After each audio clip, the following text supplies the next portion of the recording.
I am Rashawn McDonald, the host of Money Making Conversation Masterclass, where we encourage people to stop reading other people's success stories and start planning their own. Join us as we travel across the country, visiting small businesses and interviewing celebrities to see how they're running their companies and nonprofits who are making a difference in their local communities. Now sit back and watch as we unlock the secrets to their success.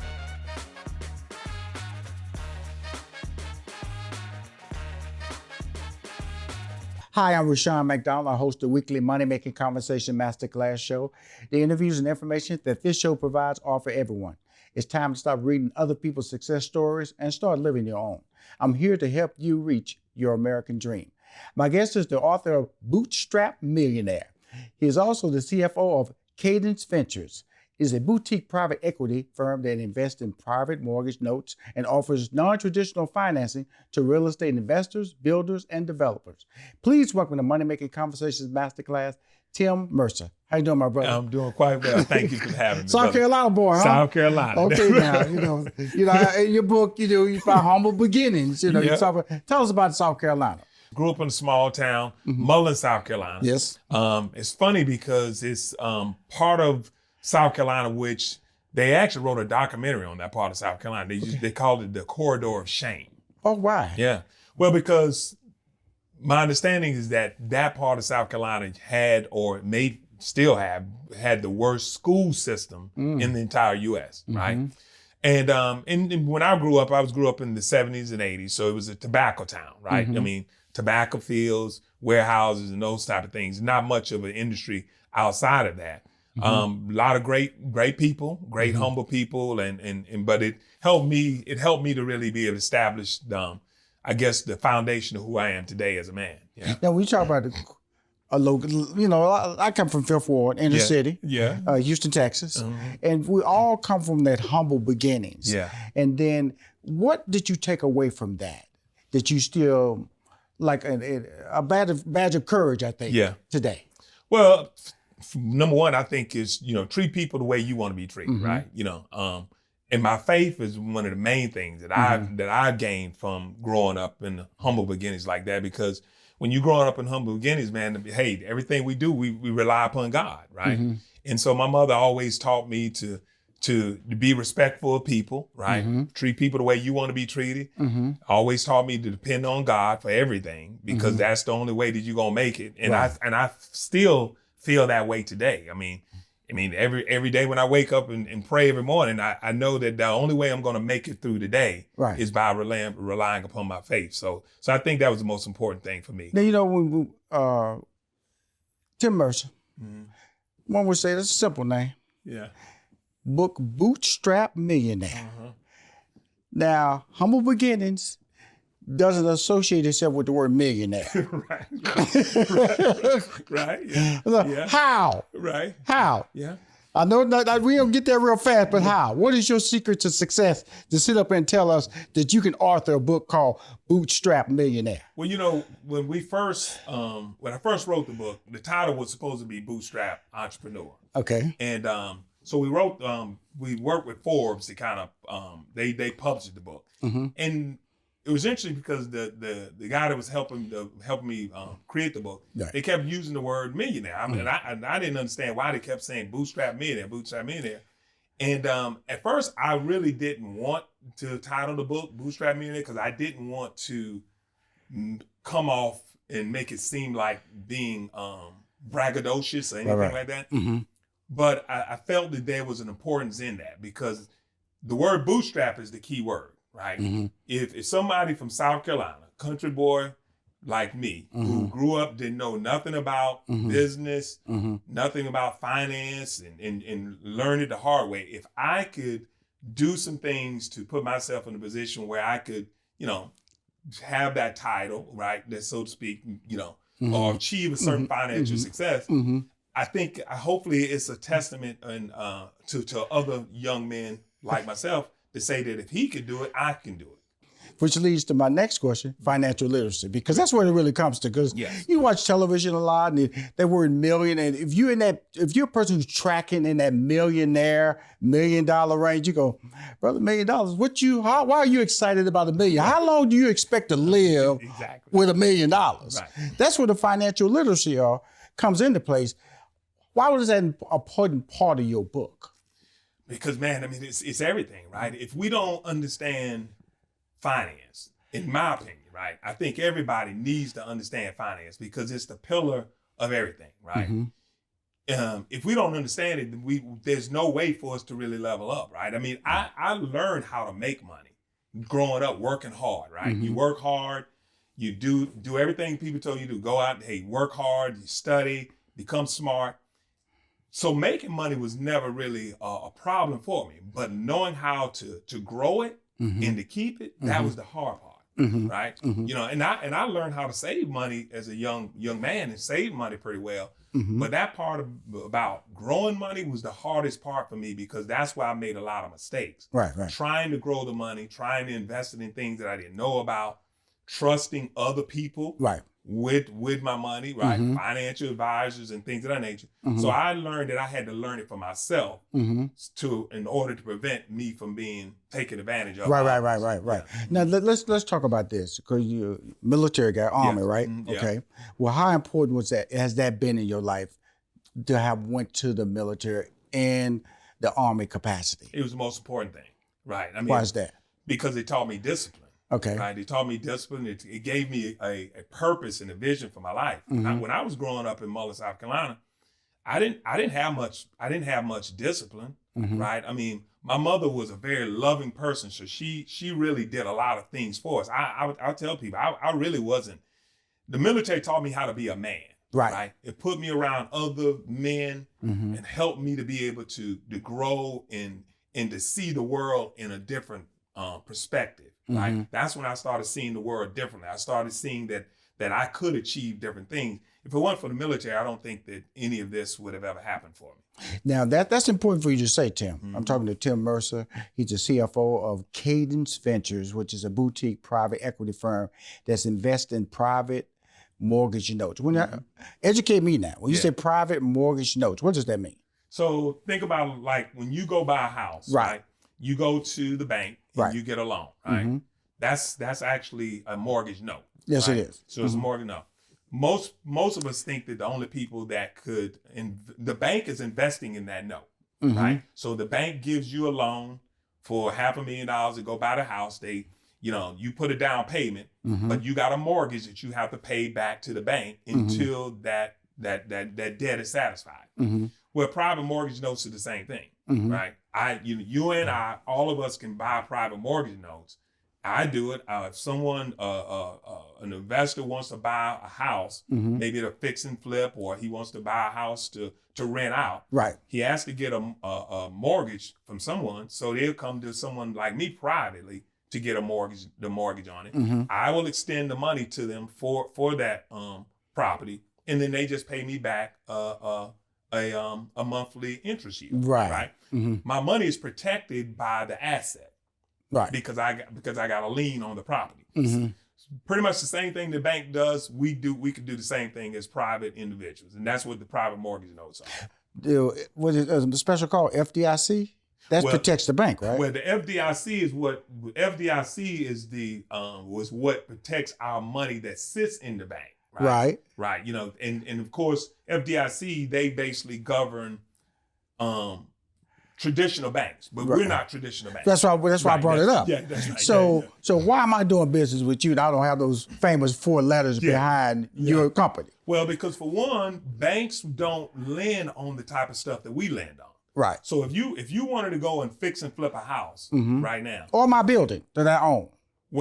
This building, you would probably get a loan on this building because your business owns this building. Right. And you occupy it within your business. So that's safe for the bank. Okay, cool. Now, if you own this if you own the building and you was renting it out to someone else, the bank probably wouldn't give you a loan for that because that's more of an investment property versus it being an owner occupied. Right. Right.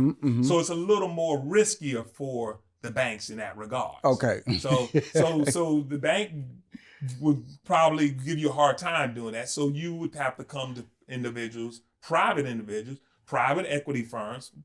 Think about companies like BlackRock, Vanguard, and all those are private equity firms. They're just large private equity firms. Right. So we're private equity, we're just small. Okay. Well, we're getting in the game. Yeah. In the game. Now in your book, Bootstrapped Millionaire, you talk about phases of being an entrepreneur. Yes. I'm an entrepreneur. I can't tell you how many mistakes I made. I tell them on my show all the time. I didn't have a budget. I went in, didn't have a plan, or didn't know how to scale. It was a comedy club. I opened a comedy club. I figured I charged people $10. They fill up everyone. I had 375 seats. I sold liquor. Didn't think about the tax I paid on the liquor. It was a lot of things I didn't think about until I was deep in the game going, where's my money? Right. It was like I was working real hard, but I was breaking even because I didn't put together a plan. So I continually say that I'm a person who made mistakes to my audience to let them know that it's possible for you to make the same mistake that I made if you don't listen to the right people. I consider you, Tim, one of the right people to listen to. What are some of the phases of entrepreneurship that you're discussing in your book? And also some of the things you picked up since the book has come out? Yeah. I mean, all of us start out, and I'm for sure you did too, as a solopreneur. Yes, sir. I mean, we're in business for ourselves and by ourselves, right? I mean, that's how I started out, right? As a solopreneur. And that's great, right? I mean, that's you kind of just doing this thing on your own, right? I think that there's other phases of that, right? I think that one phase of entrepreneurship that a lot of people don't focus on is being an entrepreneur. An entrepreneur is someone who works along with INTRA. That's correct. Yeah. That's someone who works with entrepreneurs like yourself. Maybe, so let's say for me, I will come and work with you in your business, right? It's still your business, but I'm an integral part of that, right? So I'm bringing my talent and skills. I may be your employee, but I'm an entrepreneur because I have the entrepreneur mindset, but I'm just not going to take all the risks that you're taking, right? And things of that nature, right? So entrepreneurs can be very successful people. So you have solopreneurs, you have entrepreneurs, obviously you have your small business owners, and then the one that I like the best is just being an investor. I think it's a myth when people feel that the only way you become financially successful is being an entrepreneur. Right. I know a lot of people who work for companies, work in corporate, who done very well if they save their money properly, got millions of dollars in assets and things like 401ks and all that type of stuff. So if I got $1 million in a 401k, if I know how to invest that money properly, think about it. If I got $1 million in a 401k, and if I can invest it in something that allows me to make 10% a year in annual return, all while preserving my principal, then what I'm flipping that money over and over again. That famous words, compound interest. Right. Woo! Yeah. Boy, if I'd have known that, Tim. Exactly. Tim, if I'd known about compound interest, boy, I wouldn't be sitting there talking to you, brother. Right. Exactly. Because that's where financial literacy comes from. That's why it's important for people to open your book and understand it's a journey. It took me in my 40s to appreciate what I had accomplished because I used words like lucky, right place at the right time. And I may have put too much in faith because hard work is tied to faith. Yes, it is. You know what I'm saying? Absolutely. So when did you realize it? Well, my journey is, and you probably read it in the book, right? When I first got out of the military, I came back to Atlanta, went to school at DeVry, and that's when I got into tech. And this was at the time when the internet and all that type of stuff was just coming out, right? And so I ended up getting a skill, right? And that at that time it was tech skill. So I truly believe everything starts with a skill, right? Getting a valuable skill that somebody would pay money for. And I started working at the height of the tech boom. Started working and made a lot of money at that point in time. And of course, at that time, I really didn't know what to do with the money. I had actually saved $1 million. I mean, literally had saved $1 million cash. And this is like late 90s. Didn't really know what to do with it because I was illiterate. Right. And financially illiterate. Financially illiterate. That's right. Financially illiterate. And I lost it all, right? I lost all the money. After me and my wife had gotten married and all that type of stuff, everything just went downhill.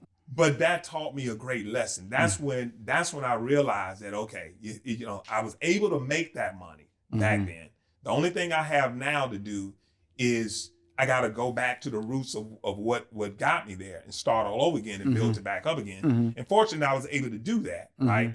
Several years later.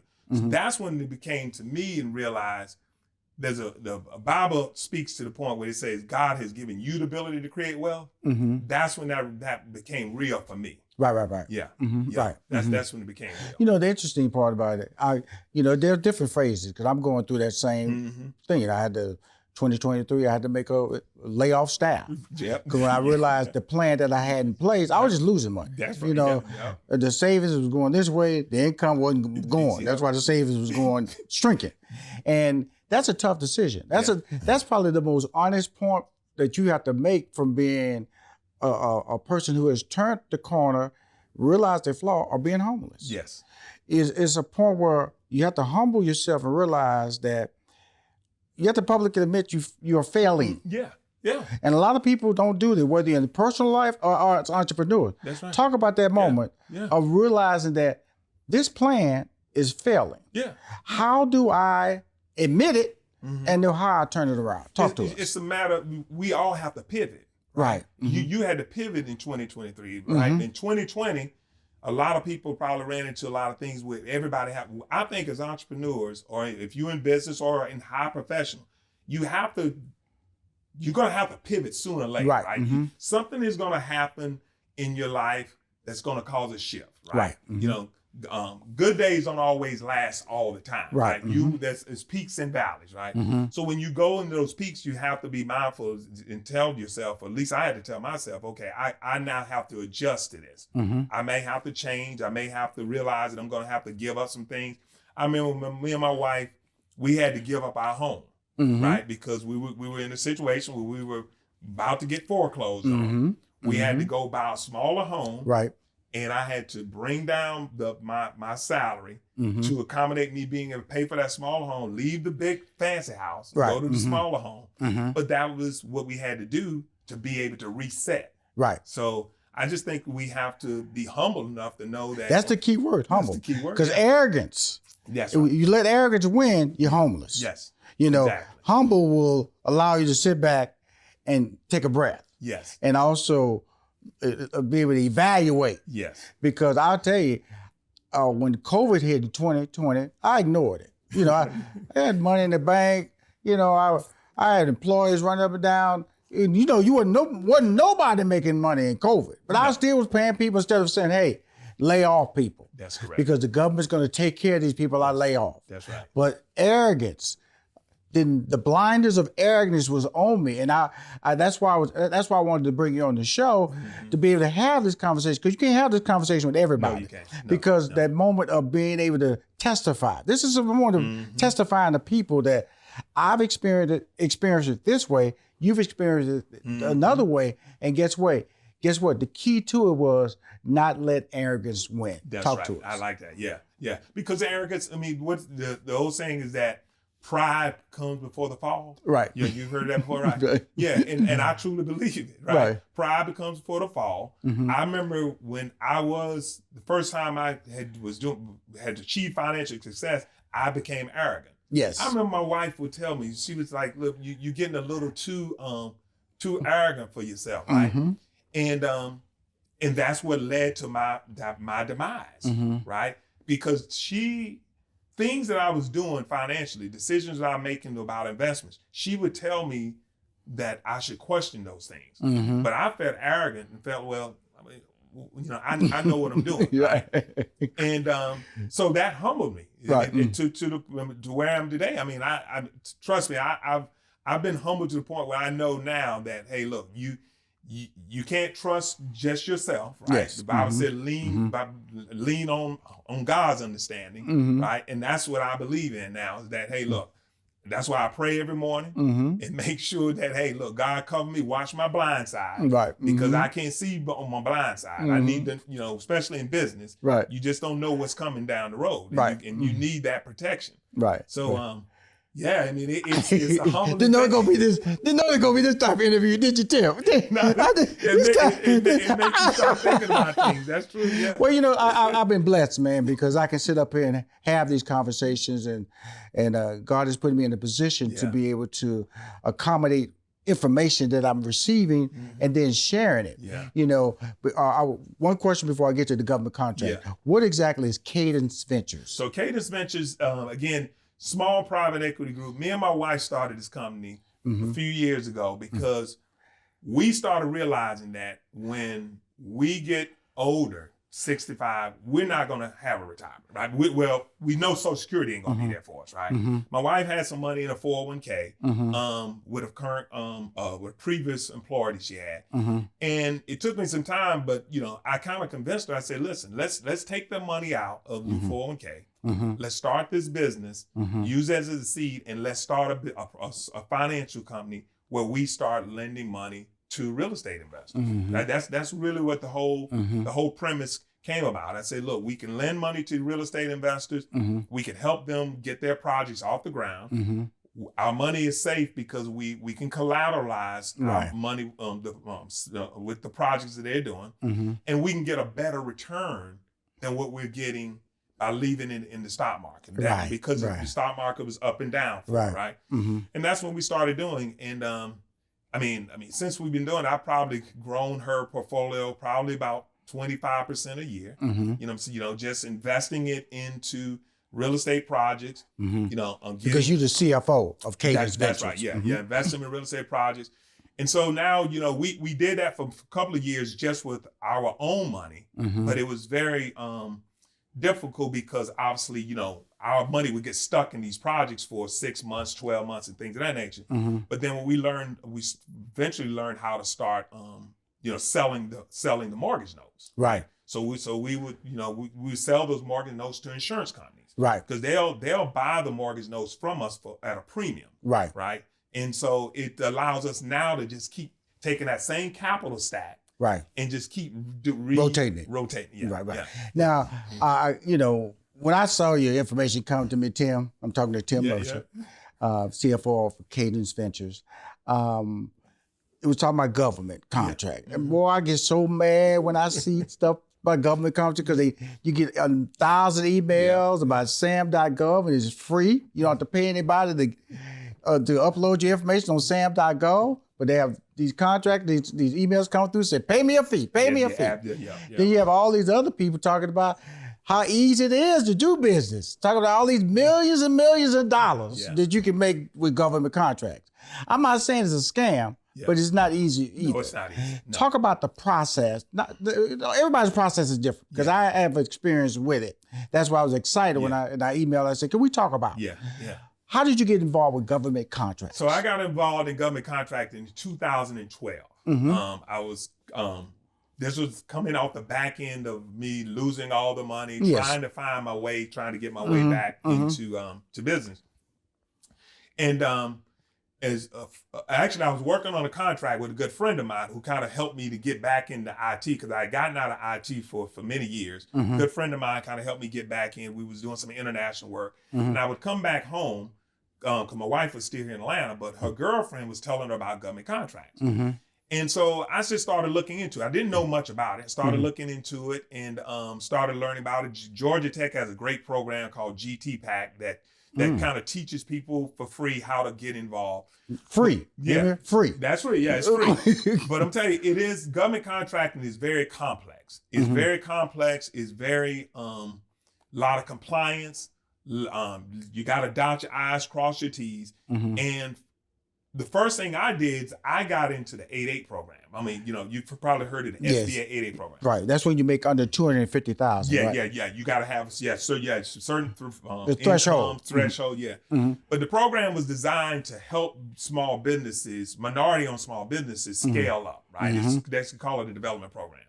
So I got in that program, but I'm telling you, the first couple of years I was in the program, I didn't make any money, right? Because I didn't know how to do government contracting. And it took me about 3.5, almost 4 years. Now I was in this a 9-year program. So for the first 3 to 4 years, I'm just trying to figure out how to do this thing, right? Because there was no one that was telling us other than, like, say, GT Pack. I mean, but you know, there's a lot of it is theory, right? Yes. And so it took trial and error. I mean, mistakes made, money lost, the whole nine to really learn it.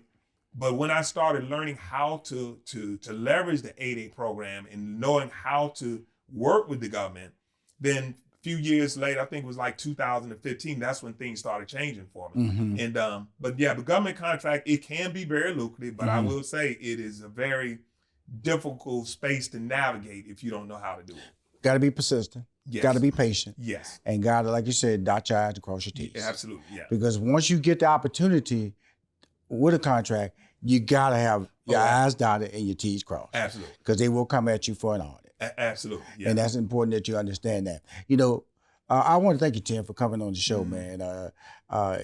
Believe me, it was a friendly interview from a standpoint of we're like-minded people. Yes. But the bottom line, in writing Bootstrapped, Millionaire, what you want to leave my audience with? I would like the audience to understand that, again, if someone like me, a country boy, South Carolina, didn't have a lot of, you know, mentors, anything like that, right? I think that if you focus and really truly want to achieve financial success, I think that you just gotta lock in, right? You know, I think first of all we have to tell them right there. Get a skill, right? I mean, and I almost like I was telling my nephew this, right? I'll be talking to him. Say first you got to get a skill, right? Because you got to have something to monetize, right? You get a skill, learn that skill, work that skill, and you don't necessarily have to go out and be an entrepreneur, right? You can work within corporations or work with other business owners, help them to scale and grow, but you're learning at that point in time. Knowing how to save money, which is very important, right? And then learn how to invest and grow the money. It's really a 3 simple step process, right? The skill to earn, saving money so that you can invest, but then learning in what to invest in. And I think if people put their focus in doing those things and become more financially literate, I think that we all can achieve what we're looking for. Tim, thank you for the show, brother. Yeah. Thank you for the financial literacy, brother. Yes, sir. I love it. Thank you for coming on Money Making Conversation Masterclass. My pleasure. My pleasure.